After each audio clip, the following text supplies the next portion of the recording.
통해서 믿음으로 결단하시고 하나님의 그 풍성한 은혜를 누리는 성도 여러분들 되셨으면 좋겠습니다.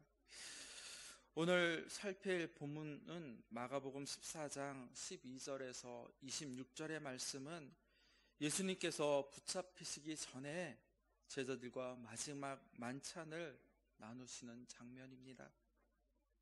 성도 여러분, 복음서는 예수님의 공생의 가운데, 특별히 순환기간에 해당하는 이 마지막 일주일간의 삶을 집중적으로 기록하고 있다라는 사실입니다.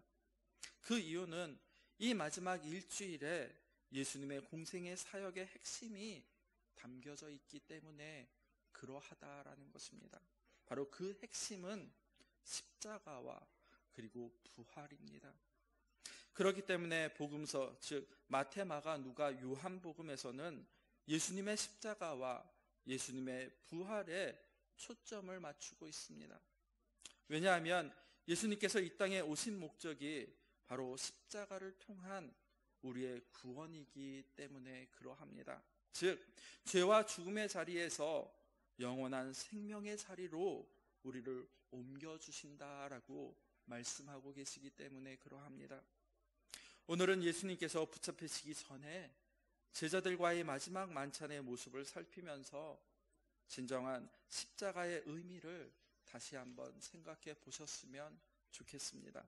함께 12절 말씀 같이 한번 읽어보겠습니다.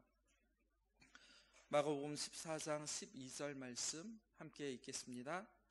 무교절의 첫날 곧 유월절 양 잡는 날에 제자들이 예수께 여짜오되 우리가 어디로 가서 선생님께서 유월절 음식을 잡수시게 준비하기를 원하시나이까 하매. 아멘. 12절 상반절 말씀에 보면 오늘 사건이 무교절의 첫날 곧 유월절 양 잡는 날에 일어났다라고 이렇게 기록을 하고 있습니다. 지난번에 살폈지만 유월절 그리고 무교절은 이스라엘 사람들에게 있어서 가장 중요한 절기 중에 하나입니다.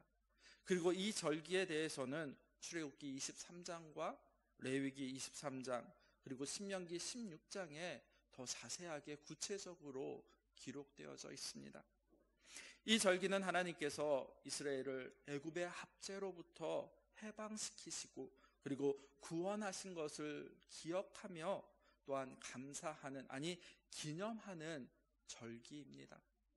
특별히 이때에는 고기와 누룩 없는 떡 그리고 쓴 나물만을 먹었다라고 출애굽기 12장에서 기록을 하고 있습니다. 유월절과 무교절 기간에는 가정에 누룩을 두어서는 아니 되고 그리고 또한 누룩 없는 떡만을 먹어야 했다라고 기록을 하고 있습니다. 그렇게 하는 데는 두 가지 의미가 있습니다. 먼저는 첫째, 이스라엘 백성이 애굽에서 당한 그 고생을 그들이 기억하기 위해서였습니다. 누룩 없는 떡은 흔히 부풀어 오르지 아니하기 때문에 매우 딱딱하고 맛이 없었다라고 합니다. 이렇게 맛이 없는 떡을 그들이 먹음으로 말미암아서 선조들이 겪었던 그 고난을 기억하고자 했다라는 사실입니다. 그리고 이때 먹은 떡을 바로 고난의 떡이다라고 그들은 불렀다라고 합니다. 그리고 또 다른 이유는 하나님의 백성으로서의 성결된 생활을 다짐하기 위해서 먹었다라고 합니다. 신약 성경에 누룩은 종종 위선 또는 죄악을 상징하기도 합니다. 그래서 예수님께서도 누가복음 12장 1절에 이렇게 말씀을 하셨습니다. 그동안에 무리 수만 명이 모여 서로 밟힐 만큼 되었더니 예수께서 먼저 제자들에게 말씀하여 이르시되 바리새인들의 누룩을 곧 외식을 주의하라라고 말입니다. 그리고 사도 바울은 또한 고린도전서 5장 8절에서 이렇게 말씀을 하고 있습니다. 이러므로 우리가 명절을 지키되 묵은 누룩으로도 말고 악하고 악의에 찬 누룩으로도 말고 오직 누르기 없이 오직 순전함과 진실함의 떡으로 하자라고 이렇게 기록하고 있는 것을 볼 수가 있습니다. 누룩 없는 떡을 먹으면서 자신들의 삶 속에서 위선과 그리고 제약을 모두 제거하여 버리고 이제는 변화된 새로운 삶을 살고자 그들은 그렇게 다짐했다라고 말을 하고 있습니다. 그러므로 유월절과 무교절은 하나님께서 베푸신 구원의 은혜에 그들이 감사하며 또한 그 은혜에 합당한 삶, 즉 그리스도의 복음에 합당한 삶을 살기로 각오하고 그리고 다짐하는 절기다라고 말씀을 드릴 수가 있습니다. 일반적으로 이스라엘 사람들은 유월절을 가족들과 함께 보내거나 또는 자신들의 스승과 함께 음식을 먹으며 지냈다라고 기록되어져 있습니다. 그래서 제자들도 지금 예수님과 함께 유월절을 지내기 위해서 예수님께 유월절을 어떻게 준비할 것인지를 묻고 있는 것입니다. 함께 13절에서 15절 말씀 같이 한번 읽어보겠습니다. 마가복음 14장 13절에서 15절 말씀입니다. 함께 읽겠습니다. 예수께서 제자 중에 둘을 보내시며 이르시되 성내로 들어가라. 그리하면 물 한 동이를 가지고 가는 사람을 만나리니 그를 따라가서 어디든지 그가 들어가는 그 집 주인에게 이르되 선생님의 말씀이 내가 내 제자들과 함께 유월절 음식을 먹을 나의 객실이 어디 있느냐 하시더라 하라. 그리하면 펴고 준비한 큰 다락방을 보이리니 거기서 우리를 위하여 준비하라 하시니 아멘. 제자들의 질문에 예수님께서 지금 어떻게 유월절을 준비할 것인지를 구체적으로 설명하여 주셨습니다. 예수님의 말씀을 따라서 제자 둘이 성 안으로 들어갔습니다. 누가복음 22장에 보면 이 제자 둘은 베드로와 요한이었다라고 설명을 하고 있습니다. 예수님께서 말씀하신 대로 한 사람을 만날 수 있었고 그리고 그날 저녁 예수님과 제자들은 모든 것이 준비되어 있는 다락방에 들어가게 되어졌다라고 말씀은 기록을 하고 있습니다. 우리는 흔히 다락방 하면 좁은 방으로 그렇게 생각을 합니다. 하지만 유대인들의 다락방은 결코 작은 방이 아니었다라고 기록을 합니다. 유대인들은 다락방은 사람들의 방해를 받지 아니하고 토의하고 그리고 교제하며 또한 기도하는 장소였다라고 문헌은 기록을 하고 있습니다. 특별히 요한복음 13장에서 17장의 말씀을 보면 예수님께서 이 다락방에서 유월절 만찬을 함께 제자들과 드시면서 제자들의 발을 씻겨 주시고 그리고 새 계명을 부여하여 주셨습니다. 또한 14장에서는 자신이 이 땅에 길과 진리, 생명이 되어지심을, 그리고 15장에서는 포도나무의 비유를, 그리고 16장에서는 성령에 대해 가르치면서 이들이 하나님 안에서 서로 사랑하면서 하나 되도록 그렇게 기도하셨다라고 기록을 하고 있습니다. 예수님께서 제자들과 함께 식사를 하시면서 두 가지 말씀을 하십니다. 그 첫 번째는 바로 제자들 중에 하나가 자신을 판다라는 것입니다. 그러나 구체적으로 그 사람이 유다다라고 지적하지는 아니하였습니다.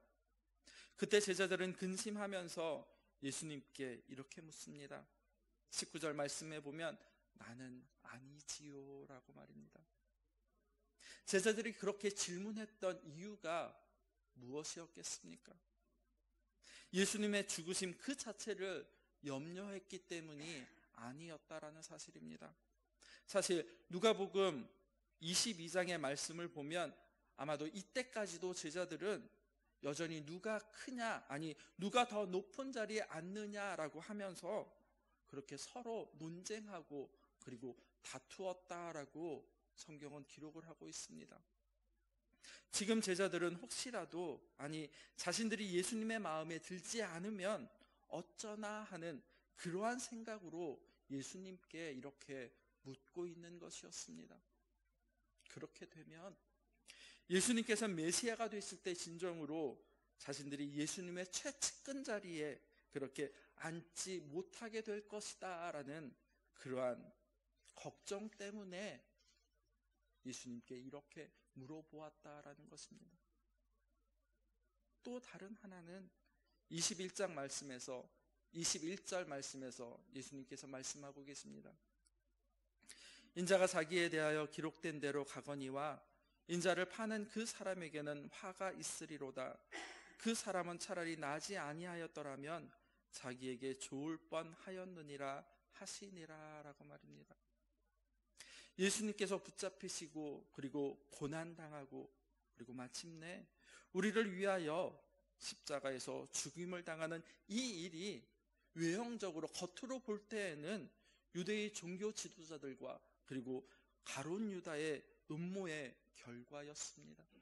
하지만 사실은 구약의 많은 선지자들이 예언한 하나님의 말씀의 성취였다라는 사실을 우리는 기억해야 할 것입니다. 지금 제자들은 예수님의 죽음에 대해서 전혀 생각하지 않고 있습니다. 예수님께서 자신의 죽으심을 말씀하시면서 그것이 바로 하나님의 뜻이었다라고, 그리고 하나님께서 온 인류를 구원하시기 위해 창세전에 이미 계획하신 일이다라고 제자들에게 말씀하시는 것입니다. 하지만 제자들은 여전히 예수님의 말씀을 깨달아 알지 못하였다라고 오늘 성경은 기록을 하고 있습니다. 그런데 만약 예수님께서 돌아가신다라고 생각을 한다면 제자들은 예수님의 죽음을 유대의 종교 지도자들과 그리고 가룟 유다의 음모에 의해서 그저 억울하게만 죽었다라고 그렇게 생각할 수 있다라는 사실입니다. 그래서 예수님께서 자신의 죽음에 대한 제자들의 그러한 잘못된 이해를 바르게 잡아주기 위해서 다시금 제자들에게 말씀하여 주고 계신 것입니다. 그 이후에 예수님은 유월절 예식을 제자들과 함께 거행하게 되었습니다. 당시 유월절 식사에서는 가정에서나 아니면 모임에서 최고로 높은 사람이 식사 예식을 주관하는데 4번에 거친 포도주 잔을 들고 하나님께 기도하였다라고 문헌은 기록을 하고 있습니다.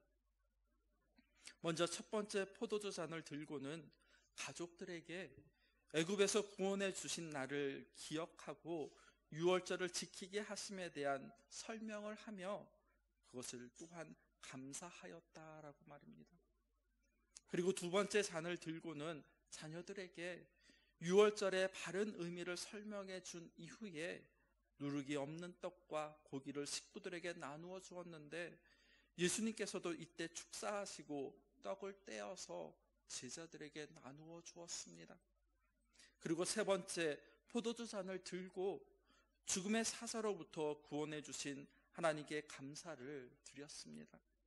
이때 예수님은 잔을 들고 이것은 많은 사람을 위하여 흘리는 나의 피, 곧 언약의 피다라고 말씀하셨습니다. 그리고 마지막 4번째 잔, 포도주 잔을 들고 하나님께서 자신을 하나님의 백성 삼아 주신 것에 대해 감사하였습니다. 이때 예수님께서는 제자들과 찬미하며 감람산으로 가셨다라고 기록을 하고 있습니다.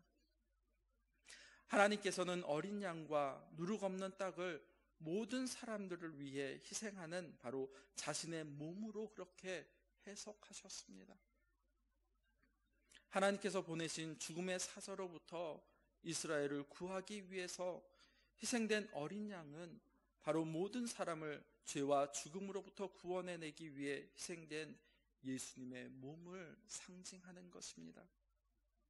그래서 예수님께서는 떡을 제자들에게 주시면서 그 떡을 고난의 떡이다라고 말씀하시지 아니하고 22절 하반절 말씀에 자기의 몸, 즉 이것은 내 몸이니라라고 이렇게 말씀하셨습니다. 그리고 마찬가지로 잔을 주면서 그것은 자신이 많은 사람을 위하여 흘리는 나의 피, 곧 언약의 피다라고 말씀하시는 것입니다. 그리고 25절 말씀에서 이렇게 말씀하십니다. 함께 같이 25절 같이 읽어보겠습니다. 마가복음 14장 25절 말씀입니다. 함께 읽겠습니다. 진실로 너희에게 이르노니 내가 포도나무에서 난 것을 하나님 나라에서 새 것으로 마시는 날까지 다시 마시지 아니하리라 하시니라. 아멘. 성도 여러분, 언제 예수님께서 다시 포도주를 마시겠다라고 뜻하는 것입니까? 얼핏 생각하면 우리는 재림하신 이후에 예수님께서 그렇게 마신다라고 생각을 할 수도 있지만, 사실은 십자가 위에서 마지막 운명하시기 직전에 해면에 적신 신포도주를 예수님께서 받아 마셨습니다. 왜 포도나무에서 난 것을 하나님 나라에서 새 것으로 마시는 날까지 다시 마시지 아니하리라 라고 이렇게 말씀하시면서 십자가 위에서 운명하시기 직전 해면에 적신 포도주를 받아 마셨겠습니까? 그것은 바로 하나님의 나라는 예수 그리스도의 십자가 고난을 통해서만 이 땅에 임한다라고 말씀하시기 위해서입니다. 마가복음 1장 14절 15절 말씀해 보면 이렇게 기록을 하고 있습니다. 요한이 잡힌 후 예수께서 갈릴리에 오셔서 하나님의 복음을 전파하며 이르시되 때가 찼고 하나님의 나라가 가까이 왔으니 회개하고 복음을 믿으라 하시더라라고 말입니다. 예수님께서 세례 요한이 잡히신 이후에 갈릴리에 오셔서 하나님의 복음을 전파하셨다라고 1장 14절 15절은 말씀하고 있습니다. 때가 찼고 하나님의 나라가 가까이 왔으니 회개하고 이제는 복음을 믿으라라고 말씀하셨다라는 것입니다. 그리고 이 선포하신 말씀대로 하나님의 나라는 곧 임하게 되어졌습니다. 예수님의 십자가 고난은 바로 하나님의 나라가 가까이 왔다는 약속의 성취 사건으로 우리는 보아야 할 것입니다. 오늘 예수님께서 제자들과의 마지막 식탁을 나누시면서 제자들에게 가르치고자 했던 그 진리는 무엇이었겠습니까? 예수님께서는 공생의 기간 동안에 지속적으로 끊임없이 이렇게 말씀하셨습니다. 자신이 이 땅에 오신 목적이 무엇인지를, 그리고 어떻게 죽으실 것인지를 제자들에게 말씀하여 주셨습니다. 하지만 죽으시기 직전, 아니 하루 전조차도 예수님의 죽으심을 깨달아 알지 못하고 제자들은 여전히 세속적인 양막 그리고 욕심에 사로잡혀 있었다라는 사실입니다. 자신의 죽으심의 의미, 아니 예수님 당신의 유월절 어린 양으로 온 인류의 죄를 대속하기 위하여서 십자가에 죽으신 것임을 좀 더 분명하게 제자들에게 말씀하여 주셨다라는 사실입니다. 그리고 그 죽음이 단순히 인간들의 음모, 즉 유대의 종교 지도자들과 가룟 유다의 음모에 의한 것이 아니라 바로 하나님의 예정하심과 하나님의 섭리하심에 의하여서 이루어질 것을 말씀하고 계시는 것입니다. 예수님께서 세상 죄를 짊어지고 가시는 분으로서 매 유월절마다 죽음을 당하는 유월절 양은 바로 예수님의 모형을 의미하는 것입니다. 그러나 제자들은 이 사실 역시 모르고 있었습니다. 세례 요한이 예수님보다 앞서 오실 예수 그리스도를 증거하는 자로서 이 사실을 전하였지만 지금 세례 요한도 헤롯 왕에 의해 이미 죽음을 당한 이후였습니다. 예수님께서는 자신이 곧 세례 요한이 증거해서 온 세상 죄를 지고 가는 하나님의 어린 양이다라고, 이제부터 곧 십자가에 달려 죽임을 당하게 될 것인데 여러 차례 예고하였지만 제자들은 여전히 예수님의 말씀을 온전히 깨달아 알지 못하였다라고 성경은 반복해서 말씀하고 있습니다. 예수님께서 이번에 마지막 유월절 만찬을 가지시면서 제자들에게 떡을 떼어 주어 가르치시는 것도 바로 자신의 죽음의 의미를 가르쳐 주신 것입니다.